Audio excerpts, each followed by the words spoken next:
I mean, we have lots of city policy ones, but this one is not on the board yet, but just wanted to introduce you guys. Tony Kiepe, Lori Kinnear, incumbent and challenger. And the first question is about Lime scooters, but before I can ask it, have either of you guys ridden a Lime scooter? I'm 57 years old. I can't ride a Lime scooter. So I'm a former competitive dancer, Answer the question. Answer the question. Politician. and my biggest fear, I never went skiing in my life. My biggest fear was breaking something. So the answer to the question is no. My kids have all been on them. All right, so the question is, we've had them for a little bit over a year now, I think. Do you think the program was well implemented, and do you think it should be something that the city should continue? Do I get to press this? No, I just give you the microphone. So the public loves them. We did a pilot, and we thought we had all the kinks ironed out in the pilot. That never happens. So we implemented the program, and we're finding out that there are safety issues. The public still loves them, but there are safety issues. And one of the issues is we have asked in the downtown core for people who are riding scooters to be off of the sidewalk. And they're not off of the sidewalk. And the other piece is if you're under 18, you're not supposed to be riding a scooter. Well, I have seen little kids, and people say, well, you don't understand what 18 years old looks like. I know a 12-year-old when I see a 12-year-old. So they are not 18. I think, and we've asked Lime to do some remediation to educate people, so I think there's an opportunity there to educate and to refine the system so it is safe. Do I have a time limit? My time limit is your time limit is me telling you your time is up. To shut Tony, up. jump in okay. there. Since I've never ridden a Lime scooter, but I do like them. I think the citizens of Spokane like them. And when you go downtown, downtown Spokane, when I'm walking around, you see them whisk right by you. But what I don't like is like 37th and Regal.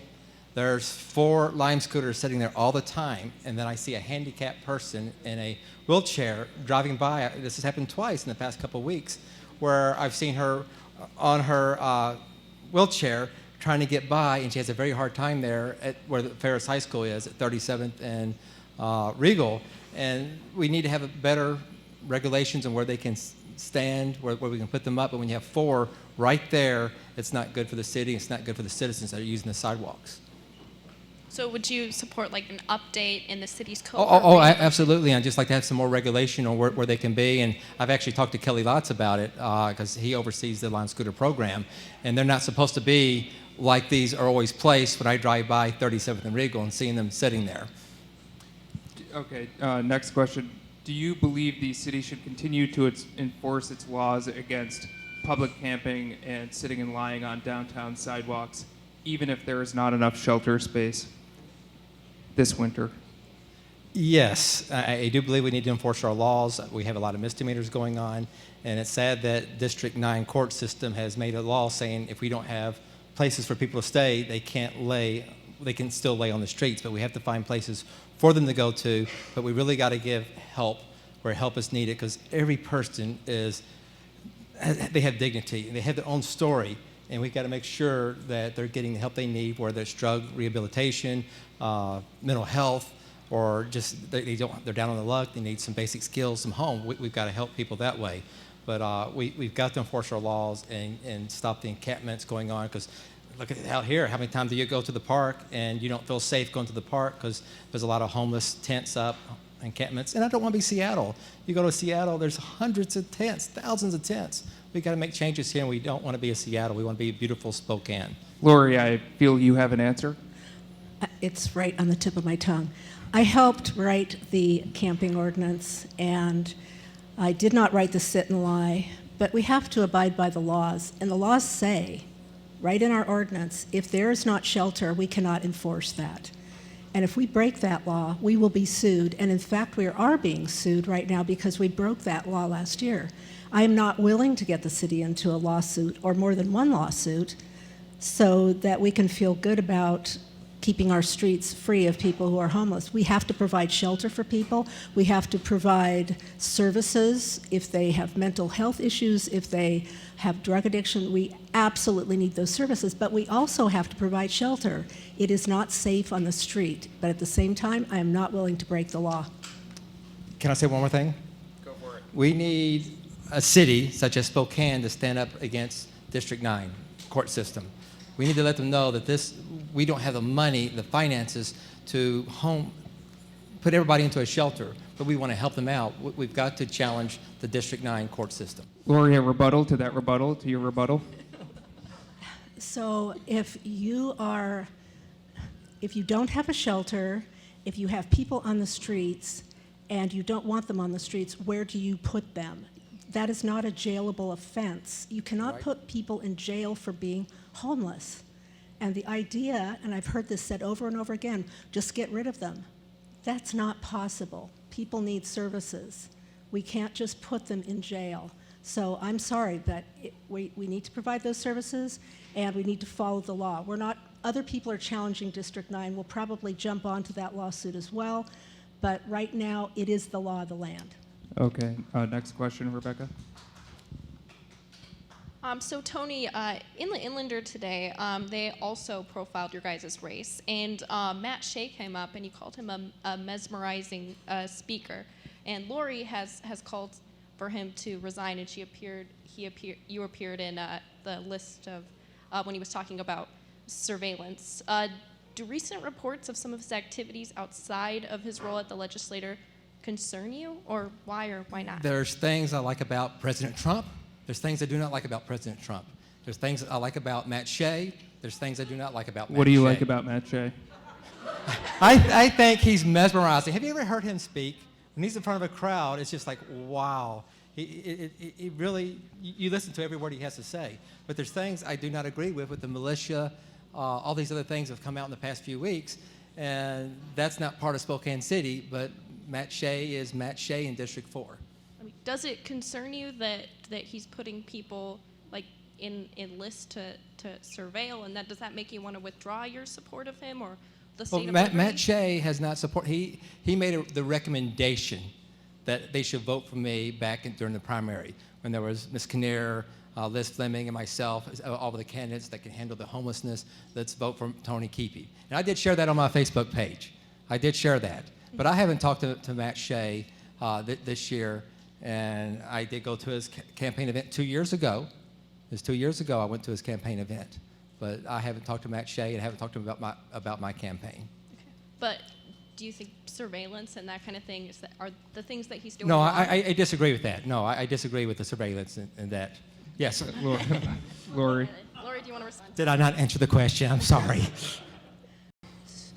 I am the one under surveillance. I have had an investigator call me from the House of Representatives, the State House of Representatives, who's investigating Matt Shea. I've had the police department call me. I've had Mr. Sheriff Knizovich call me, talk to me about Matt Shea. 3 of us are under surveillance, and that is not okay. That is not. And so I'm a little concerned that my opponent was seen at rallies that Matt Shea held, and that is concerning to me. I don't think this is an individual that we should hold up as an example of what a politician should be, number one, or a human should be, number two. That is not okay. So the fact that there might be some good qualities, perhaps, I have not found one, and it concerns me that I am the one under surveillance. I'll start with you, Tony. What role should the city have in addressing climate change? Were you at the event last night? I was not. Oh, you should have been. That was a good event, all on climate change. I don't believe in climate change. I do not believe in climate change. But I have solar panels on my house. You know, I have put solar panels on my house because I believe my utilities are cheaper, $9 a month for electricity, because that's what they charge you. It's a 25-year investment on our home, and my wife and I made that decision years ago, but the government did not make us put solar panels on our house. But I would love to see everybody be a little greener, a little cleaner, And I can always be a great witness on look at our house. They look beautiful in the house. And I can show you my utility bill every month. Hey, dear, it's $20, $9 on gas and $9 on electricity. So, but I don't believe in climate change. But Does that answer your question? Tony, do you believe the city could be a little cleaner and a little greener with different policies in the way it does business? I'll tell you the answer I gave last night. When I'm driving downtown and you have a bus in front of you, and it's not an electric bus. No, she said she's got the electric buses coming out, and the buses are polluting you. All that pollution is coming into your car. It's awful. I think we need to do something a little better there, and how we can do it that's cost effective, that doesn't cost a lot of money. That's a big challenge, but and I know Ms. Kinnear has a lot to say about this. And so we discussed this last night, Tony. And okay, where's the red card? Where's the red where's card? the red card? And I was very clear about what ST has done and is doing. The fact that you were stuck behind a diesel bus and it stunk up your car, that is very, very unfortunate. However, we do have electric buses. We are getting a central city line that is all electric. STA is moving in the right direction, and the fact that you can get quite a few people on a bus and save all those miles on cars is enticing, and everybody should take advantage of that. And what was your question about, do I believe in climate change? I'm sorry, I got distracted. I don't remember. Okay. The What city can the city absolutely do? does have a role, and we should take responsibility. Clearly, the federal government is falling down. Our state is trying, but each city has a role to play. I sponsored the first sustainability ordinance back in 2017, co-sponsored it with Council President. I've worked on the urban forestry ordinance. It's an update. We already have one. I know you don't support that, but we do have an urban forest. Yeah, that's what you said in the last. That's not. Yeah. So that's okay. However, We have a few differences. we're moving forward with mitigation, and we need to remember that there is no planet B. This is the only planet we have. We don't have time to worry about incentives or to look for economic ways that we can be greener. We have to act right now. It's the city's responsibility, absolutely. Okay. I think are we out of time? Yes. Okay. You guys thought you were going to fall asleep. All right, time for some audience questions. Anybody have a question for the city council candidates from District 2, the south part of the city, right here? My name's Pamela Schermerhorn, and I actually live in your district. You both talk about getting homeless people into services and that we need to provide these. How exactly do you plan on paying for all those mental health services, counseling services? Where are the beds for these drug services to get people clean? There aren't beds, and those places aren't out there right now. It's definitely going to be an investment on us. We have to look at the budget. We need to look at every single line item. Where's extra money? But I'm not for a shelter that is, what, $1.8 million plus, I think I saw the total budget, it's going to be about $5 million. So if we have 600 homeless that don't have a bed, but they need to be in drug rehab places, so do we have $30 million to spend on housing to house them all? I think not.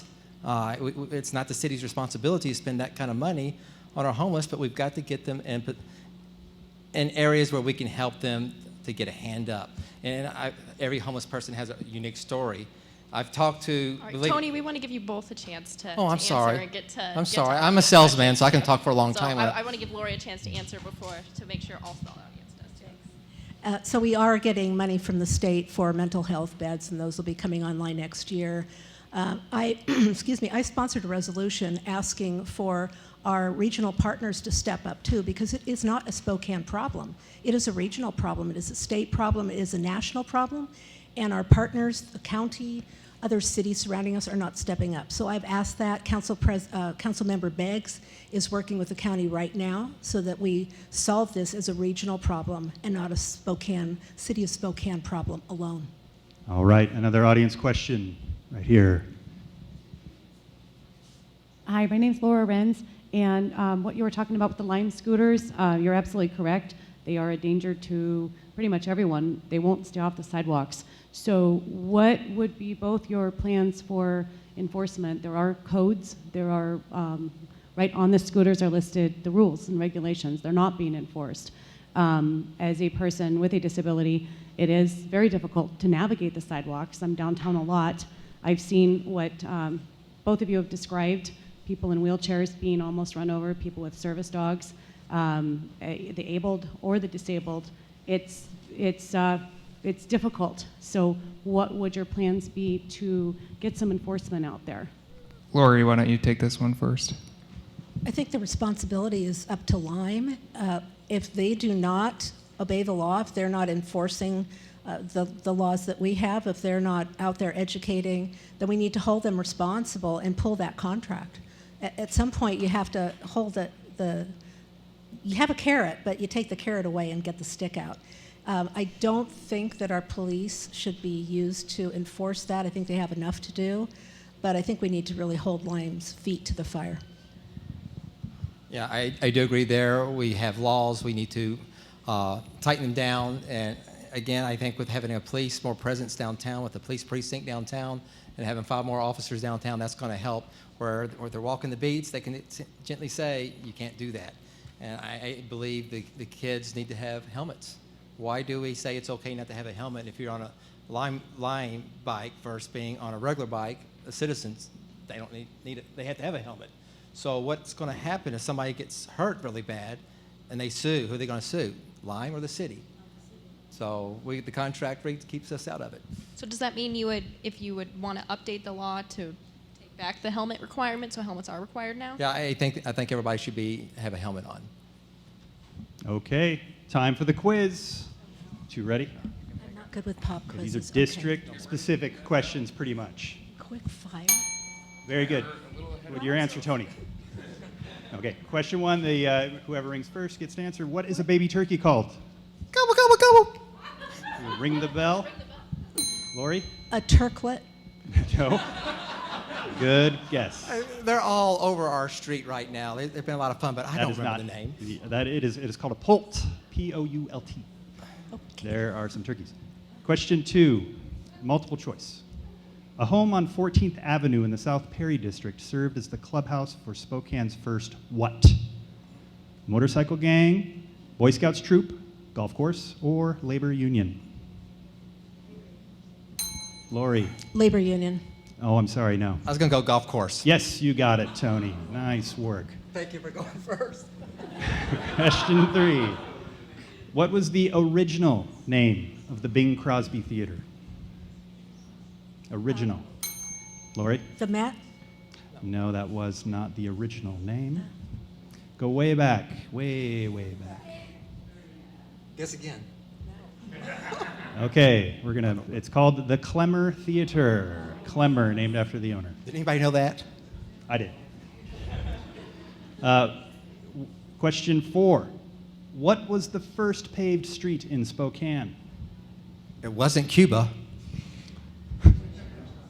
You know, Cuba off of 37th, it's not paved. Spokane. Yes? Lori? Riverside. Not Riverside. Main Street. Not Maine. Howard. Howard. Yes. Okay, this one is not trivia necessarily. You're going to have to use your brain a little bit. Name 4 of the 13 elementary schools in your district. Lori. Wilson, Hutton, Franklin, Saskatchewan.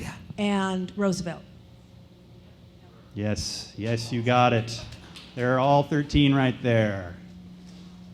All right, that's the end of the quiz. Let's hear it for City Council District 2. Can I have Jenny Slagle?